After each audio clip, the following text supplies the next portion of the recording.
ਦੂਜੇ ਅਤੇ ਤੀਜੇ ਹਿੱਸੇ ਵਿੱਚ ਅਸੀਂ ਗੱਲਬਾਤ ਕਰਾਂਗੇ ਕੈਨੇਡੀਅਨ ਵੂਮੈਨਸ ਐਸੋਸੀਏਸ਼ਨ ਦੀ ਕਾਰਗੁਜ਼ਾਰੀ ਬਾਰੇ। ਇੰਡੋ ਕੈਨੇਡੀਅਨ ਵੂਮੈਨਸ ਐਸੋਸੀਏਸ਼ਨ, ਸੋ ਇਸ ਦੇ ਪ੍ਰੋਜੈਕਟ ਕੋਆਰਡੀਨੇਟਰ ਵਸੂਧਾ ਤਿਵਾੜੀ ਜੀ ਸਾਡੇ ਸਟੂਡੀਓ 'ਚ ਬਿਰਾਜਮਾਨ ਹੈ। ਜੀ वसुधा जी, स्वागत है, welcome. Thank you so much for having me here. Vasudha ji, सबसे पहले बताइए जो कनेडियन वुमेन्स एसोसिएशन है, इंडो कनेडियन वुमेन एसोसिएशन है, ये है क्या है? इंडो कैनेडियन वुमेन्स एसोसिएशन एक नॉन प्रॉफिट ऑर्गेनाइजेशन है जो कि 1984 में बनी थी, तब फॉर्म हुई थी। और we are committed for the full participation of immigrant women, men and visible minority into the economic, social and political life of Canada. And we strive to protect the rights of immigrant women and men and youth alike by teaching them life skills and empowering them. तो आप सोच सकते हैं कि 1984 में जब ये बनी थी उस वक्त पे विजिबल माइनॉरिटी और आज की तारीख में बहुत सारी चीज़ें हो गई हैं। गूगल है, इंटरनेट है जिस पे कि बहुत सारी जानकारियाँ उपलब्ध हो जाती हैं, लेकिन उस वक्त पे जो इमिग्रेंट्स आए थे उन लोगों के लिए ये काफ़ी बड़ा स्ट्रगल था कि कहाँ से उन्हें जानकारियाँ लेनी है, क्योंकि सेटलमेंट एक कंट्री को छोड़ के आके दूसरी कंट्री में सेटल होना इस लाइक कि एक पौधे को एक जगह से उखाड़ दिया और दूसरी जगह पे लगाया। अब आपको जानकारियाँ होनी चाहिए कि सही खाद क्या डालनी है, पानी कितना डालना है। तो वो सारी जो जानकारियाँ थी उस वक्त की ज़रूरत को ध्यान में रखते हुए ये इंडो कैनेडियन वुमेन्स एसोसिएशन बनाई गई थी 1984 में, जो कि काफ़ी छोटे लेवल से शुरू हुई थी। आज की तारीख में ये एक बहुत बड़े पेड़ का रूप ले चुकी है और जिसमें कि जो इमिग्रेंट्स हैं, चाहे वो कहीं से भी आए, ना केवल हिंदुस्तान से या पाकिस्तान से या साउथ एशिया से, बल्कि कहीं से भी जो भी इमिग्रेंट्स आते हैं उनको, उनके वुमेन्स को भी, मेंस को भी लाइफ में कैसे सेटल करना है, कनाडा की मेन स्ट्रीम से कैसे जोड़ना है, वो इसका उद्देश्य था। उसके अलावा उन लोगों को बहुत सारे लाइफ स्किल्स सिखा के और उनको एम्पावर करके बहुत सारी जानकारियाँ दे के to prepare them to connect with main stream to get settle down here.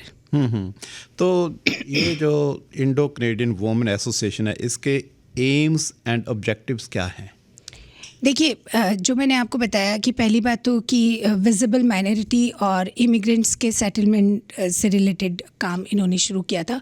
उसके अलावा जैसे कि नाम से पता चलता है इंडो कैनेडियन वुमेन्स एसोसिएशन, तो वुमेन्स के राइट्स के लिए भी काफ़ी कुछ एडवोकेट करती हैं, क्योंकि बहुत सारी कम्युनिटीज़ में आज भी वुमेन्स को एक सेकेंडरी स्थान मिलता है और बहुत सारी जगहों पे अभी भी वो स्थिति है। यानी 1984 की तो बात नहीं करें, आज भी कई जगहों पे ये है कि लड़कियां क्या करेंगी, क्या नहीं करेंगी, वुमेन्स किस तरीके का काम करेंगी कि नहीं करेंगी। और स्पेशली यदि आप हमारे कल्चर को देखें तो हमारे यहाँ, जैसे इंडिया में भी होता है या पाकिस्तान में भी शायद होता होगा, कि एक टाइप्ड बनाया हुआ है कि लड़के ये काम करेंगे या मेंस ये वाला काम करेंगे, वुमेन्स ये काम करेंगी। वो चीज़ यहाँ पे आपको कम देखने को मिलती है, राइट?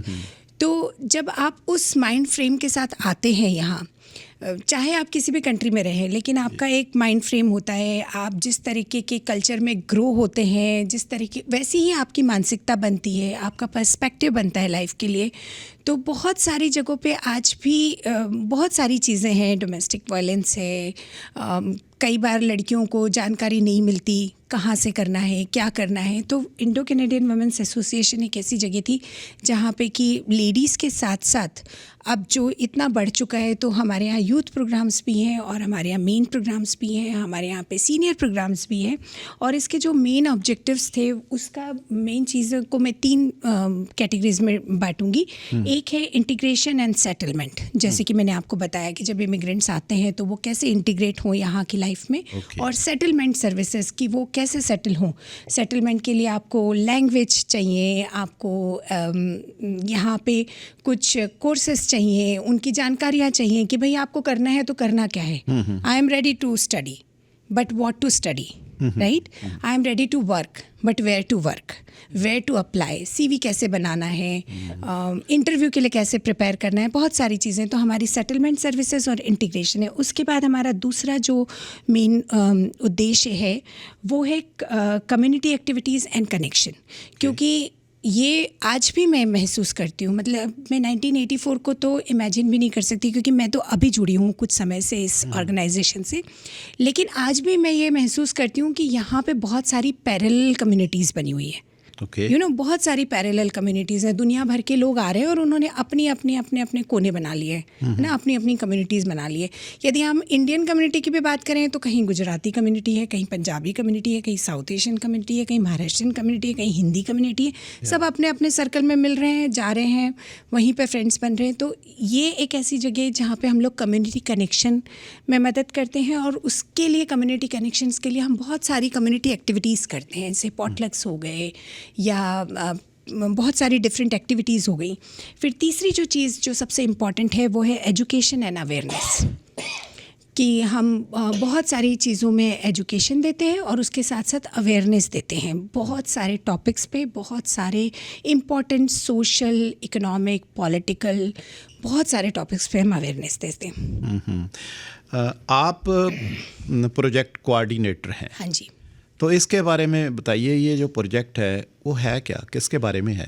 जी, तो मेरा जो प्रोजेक्ट है एक कदम जीवन की ओर, ये प्रोजेक्ट सीनियर्स के लिए है और स्पेशली ये साउथ एशियन सीनियर्स को ध्यान में रखते हुए बनाया गया है.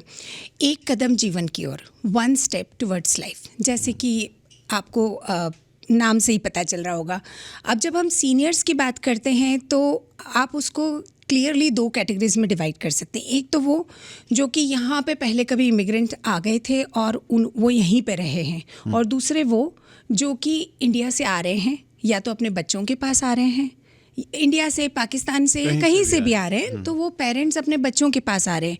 वो डिफरेंट कैटेगरीज में आ रहे हैं. सुपर वीज़ा पे आ रहे हैं, कोई विजिटर वीज़ा पे आ रहा है, कोई PR पे आ रहा है, बाद में वो कुछ सालों में सिटीज़न में भी कन्वर्ट हो रहे हैं.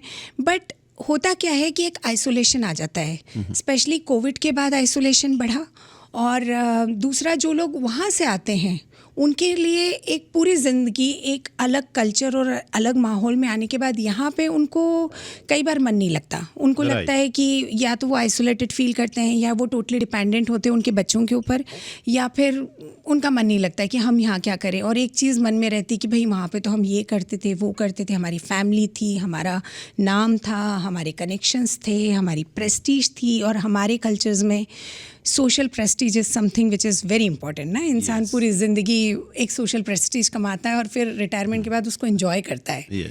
तो वो चीज़ें वो लोग कहीं ना कहीं यहाँ मिस करते हैं. वो एक बहुत बड़ा कारण था कि हमें महसूस हुआ कि ये वाला प्रोग्राम होना चाहिए. तो हम इस प्रोग्राम के ज़रिए इस प्रोजेक्ट को मैंने 4 या 5 मुख्य भागों में डिवाइड किया हुआ है, जिसमें एक तो है आर्ट्स एंड एंटरटेनमेंट, कि बहुत सारी एक्टिविटीज़ हैं जिसमें कि उनका एंटरटेनमेंट हो रहा है, लाइक म्यूज़िक क्लब्स और कैरियोकी इवनिंग्स और पोइट्री सिंपोजियम और painting event, something like that. उसके अलावा एजुकेशनल एंड इंफॉर्मेशन सेशंस हम देते हैं. तो उसमें हम डिफरेंट प्रोफेशनल्स को बुलाते हैं और वो अलग अलग टॉपिक पे सीनियर्स को ध्यान में रखते हुए अलग अलग टॉपिक पे इंफॉर्मेशन देते हैं. वो डॉक्टर्स हो सकते हैं, लॉयर्स हो सकते हैं, वो बिहेवियरल थेरेपिस्ट हो सकते हैं, वो फाइनेंशियल एक्सपर्ट्स हो सकते हैं, या वो योगा एंड वेलनेस से जुड़े हुए हो सकते हैं, या वो मेंटल हेल्थ से जुड़े हुए हो सकते हैं. और नहीं तो वो ETS के प्रोफेशनल्स को हम बुलाते हैं कि भाई सीनियर्स के लिए क्या प्रोग्राम्स हैं, या उनको बस रूट्स के बारे में बताएं, just to give them information to blend with this life, right. और बहुत सारे अलग अलग हमारे एजुकेशनल एंड इंफॉर्मेटिव वर्कशॉप्स होती हैं और सेशंस होते हैं. उसके अलावा अभी हम लोग knitting, crochet and embroidery club हम स्टार्ट करने वाले हैं. फॉल से हम शुरू कर लेंगे, क्योंकि यदि आप देखें तो हमारे बहुत सारे आंटीज़ के पास ये स्किल है राइट, उनके पास ये बहुत बड़ा स्किल है जो कि हमारी जनरेशन सीख सकती है। जी, जी। तो हम, और आप याद कीजिए, आपको भी याद होगा कि ठंड के दिनों में बाहर धूप में बैठ गए और स्वेटर के डिज़ाइन शेयर हो रहे हैं, क्रोशे के डिज़ाइन शेयर हो रहे हैं, या एम्ब्रॉयडरी के बूटे शेयर हो रहे हैं, साथ में बैठ के एम्ब्रॉयडरी हो रही है, चाय नाश्ता गप्पे शप्पे सब कुछ हो रही है।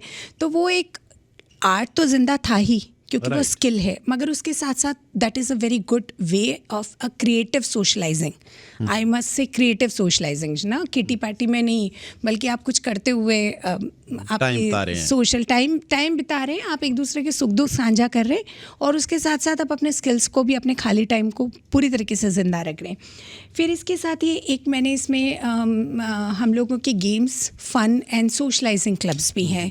तो जो मेंस भी हैं वो लोगों के लिए भी हम लोग कैरम बोर्ड्स, कार्ड गेम्स और डिफरेंट बोर्ड गेम्स रख रहे हैं, जिसमें कि वो लोग आए, बैठे, अलग अलग टॉपिक पे बात करें। तो ये तो मेन 4 चीज़ें हुई। उसके अलावा योगा एंड प्राणायाम के हमारे क्लासेस चलते हैं। उसके अलावा जो ये प्रोग्राम है, इसमें जो एक्टिविटीज़ हैं, जैसे आज हमने एक लॉफिंग एंड शेयरिंग एक्टिविटी रखी थी, लॉफ्टर एंड शेयर। तो उद्देश्य यही था कि जैसे वहाँ पे होता है कि हम किसी भी पार्टी में या शादी में, ब्याह में, या जब एक्सटेंडेड फैमिली इकट्ठी हुई, सब लोग बैठते हैं, इधर उधर की बातें होती है, लोग हंसी मजाक होता है, चुटकुले होते हैं। आज भी 10-12 लोग बैठे साथ में, उन्होंने अपने अपने एक्सपीरियंसेस शेयर किए और पुरानी बातें शेयर की, कुछ किसी ने पोइट्री सुनाई, किसी ने चुटकुले सुनाए। So it was fun all, and just to laughter is a very good medicine for socializing, and laughter is a very good medicine. You don't need a behavioral therapist and medication and this and that if you have that enough, right? तो अभी हमारी picnic होने वाली है 2 अगस्त को, जिसमें कि हम कोशिश करते हैं कि बहुत पास ही में जाएं, जिससे किसी को कम्यूट का प्रॉब्लम ना आए। और उसके अलावा हमारी जितनी भी इवेंट्स में लोग पार्टिसिपेट करने आते हैं, तो हम इनको बस टिकट्स भी देते हैं यदि इनके पास बस पासेस नहीं है तो। जी, जी। तो काफ़ी सारी चीज़ें हैं जो कि हो रही हैं। और अभी जैसे हम लोग ऑनलाइन और ऑफलाइन, इन पर्सन, दोनों तरीके के सेशंस करते हैं। तो हम एक बहुत इंपॉर्टेंट टॉपिक पे अभी सेशन होने वाला है हमारा 24 को, डिजिटल सिक्योरिटी के बारे में। राइट। तो अभी कमर्शियल ब्रेक लेते हैं, तो उसके बाद वापस आते हैं।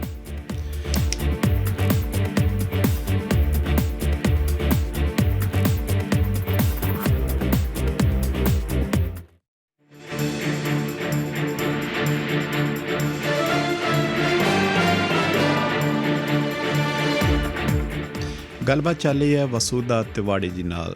जी वसूदा जी, मेरा नेक्स्ट क्वेश्चन ये है कि क्या ज़रूरत है आपको जो साउथ एशियन सीनियर्स हैं उनके लिए काम करने की? क्योंकि यदि आप देखें तो साउथ एशियन सीनियर्स का नंबर बहुत बढ़ गया है अभी कम्युनिटी में। साउथ एशियन कम्युनिटी ग्रो कर रही है और काफ़ी बड़ी हो गई है। उसके अलावा यहाँ पे बहुत सारी अलग अलग NGOs हैं या कम्युनिटी ऑर्गेनाइजेशन है जो कि डिफरेंट दूसरे जैसे चाइनीज़ या दूसरी कम्युनिटीज़ के लिए काम कर रही है। लेकिन साउथ एशियन सीनियर्स के लिए किसी भी ऑर्गेनाइजेशन के पास प्रोजेक्ट नहीं था, तो वो प्रोजेक्ट हम लेके आए हैं। जी। इसके अलावा आपने एक्टिविटीज़ तो बता दी, तो और क्या प्रोजेक्ट्स हैं इनके अलावा जो आप Indo Canadian women association conduct कर रही है? जी, एक कदम जीवन के और के अंतर्गत ना हमारी योगा क्लासेस अभी चल रही हैं, जिसके बारे में मैं बहुत क्विकली मेंशन करना चाहूँगी, क्योंकि ये मिलहर्स्ट कम्युनिटी हॉल में चल रही है और सीनियर्स के लिए हम चेयर योगा करवा रहे हैं। उसकी नेक्स्ट क्लास का डेट जुलाई 27 है, उसके बाद अगस्त 17 को है, फिर अगस्त 24 को है, और फिर सितंबर 7 को। ये तो हमारी इन पर्सन क्लासेस है, और उसके बाद हम ये साल भर महीने में 2 क्लासेस कंटिन्यू करेंगे, लेकिन हम उसे ऑनलाइन कर देंगे विंटर्स में, सीनियर्स की सहूलियत को देखते हुए। इसके अलावा जो हमारे दूसरे भी बहुत सारे प्रोजेक्ट और प्रोग्राम्स हैं जो कि बहुत बेनिफिशियल है कम्युनिटी के लिए। जैसे कि हमारे यहाँ डिजिटल लिटरेसी प्रोग्राम है, जिसमें कि हम कंप्यूटर क्लासेस फ्री देते हैं, और वीक में 3 दिन हमारी कंप्यूटर क्लासेस होती हैं, ऑनलाइन भी होती है, इन पर्सन भी होती हैं, जिसमें कि आपको बेसिक कंप्यूटर स्किल्स सिखाए जाते हैं। English as a second language classes हैं, जिसमें कि इंग्लिश आपको सिखाई जाती है कि आपको कम्युनिकेट कैसे करना है, क्योंकि जब आप यहाँ पे आके कुछ भी करने की बात करते हैं तो आपको इंग्लिश का एक बड़ा प्रॉब्लम होता है। तो वो भी हमारी ऑनलाइन क्लासेस चलती हैं वीक में 3 दिन, और वो भी फ्री हैं। इसके अलावा हमारे पास यूथ प्रोजेक्ट्स हैं। हेल्थ, हमारे पास एक बहुत अच्छा प्रोजेक्ट आया है, healthy body and healthy mind project, जो कि सीनियर्स में मेडिकेशन सपोर्ट प्रोग्राम है, यानी कि उनको ओवर द काउंटर मेडिकेशन के लिए फार्मेसी के गिफ्ट कार्ड इस प्रोग्राम में दिए जाएंगे। जुलाई 21 तक इस प्रोग्राम में आपको रजिस्टर करना है। फिर वोकेबिलिटी प्रोग्राम है, जो कि रिसर्च प्रोजेक्ट है यूनिवर्सिटी ऑफ अल्बर्टा का, जिसमें कि आपने जो साउथ एशियन लेडीज़ हैं जो कि 60 साल से ऊपर की हैं, उनकी एज है, वो इस प्रोग्राम में पार्टिसिपेट कर सकती हैं। उन्हें हमारे साथ थोड़ा वॉक करना होगा और इस प्रोग्राम में रजिस्टर करने के बाद, और उन्हें अपने एक्सपीरियंस शेयर करने होंगे कि अभी आपने बताया रजिस्टर करने के बाद रजिस्ट्रेशन का क्या प्रोसीजर है? जी, रजिस्ट्रेशन के लिए आप मुझे भी कांटेक्ट कर सकते हैं और ऑफिस को भी कांटेक्ट कर सकते हैं। मुझे कांटेक्ट करने के लिए vasudha.icwa.edmonton@gmail.com ये मेरा ईमेल आईडी है, और मैं अपना फ़ोन नंबर शेयर कर देती हूँ 7807079696। उसके अलावा आप हमारे एक और ऑफिस नंबर पे कॉल कर सकते हैं 7804900477 सॉरी। एंड अब वेबसाइट बताइए, कोई वेबसाइट है? www.info@womensassociation.com। ओके, तो ये तो हो गया, और इसके अलावा क्या क्या प्रोग्राम्स हैं? इसके अलावा जैसे वोकेबलरी प्रोग्राम के बारे में मैं बता रही थी कि 60 ईयर्स से ऊपर की जो लेडीज़ हैं वो लोग उसमें पार्टिसिपेट कर सकती हैं। उनको $50 का वॉलमार्ट का गिफ्ट कार्ड मिलेगा यदि वो उसमें पार्टिसिपेट करती हैं। वो यूनिवर्सिटी ऑफ अल्बर्टा का रिसर्च प्रोजेक्ट है। उसके अलावा हमारे पास प्रोबोनो लॉ क्लिनिक है, जिसमें कि हम जो भी लोग डोमेस्टिक वायलेंस से गुजरते हैं या उसके लिए वो लोग हमें कॉल कर सकते हैं, और हम उनकी एक कंसल्टेंसी लॉयर के साथ फ्री करवाते हैं कि how to deal with the problem. तो वो कंसल्टेंसी हम लॉयर के साथ फ्री करवाते हैं उनकी। उसके अलावा हमारे जो यूथ प्रोजेक्ट है उसमें बहुत सारी एक्टिविटीज़ चल रही हैं बच्चों के लिए। अभी आर्ट एक्टिविटी होने वाली है 27 को, और डांस वर्कशॉप्स हैं, और डिफरेंट गेम्स हैं, फ़न एक्टिविटीज़ हैं, रिक्रिएशन है, पार्क एक्टिविटीज़ हैं। Like there are so many things going on with the youth. जी, सुधा जी बहुत बहुत मेहरबानी। Thank you so much for the opportunity. I really appreciate कि आपका और ओमनी टीवी का। Thank you. सो दोस्तों, टीवी ਦਾ ਪ੍ਰੋਗਰਾਮ ਤਾਂ ਹੁਣ ਇੱਥੇ ਹੀ ਸਮਾਪਤ ਕਰਦੇ ਹਾਂ। ਰੇਡੀਓ ਦਾ ਪ੍ਰੋਗਰਾਮ ਰਾਤੀ 11 ਵਜੇ ਤੱਕ ਜਾਰੀ ਰਹੇਗਾ। 9 ਤੋਂ 10 ਵਜੇ ਤੱਕ ਗੱਲਾਂ ਚੋਂ ਗੱਲ, ਤੇ 10 ਤੋਂ 11 ਲੋਕ ਸਾਥ ਪ੍ਰੋਗਰਾਮ ਹੋਵੇਗਾ।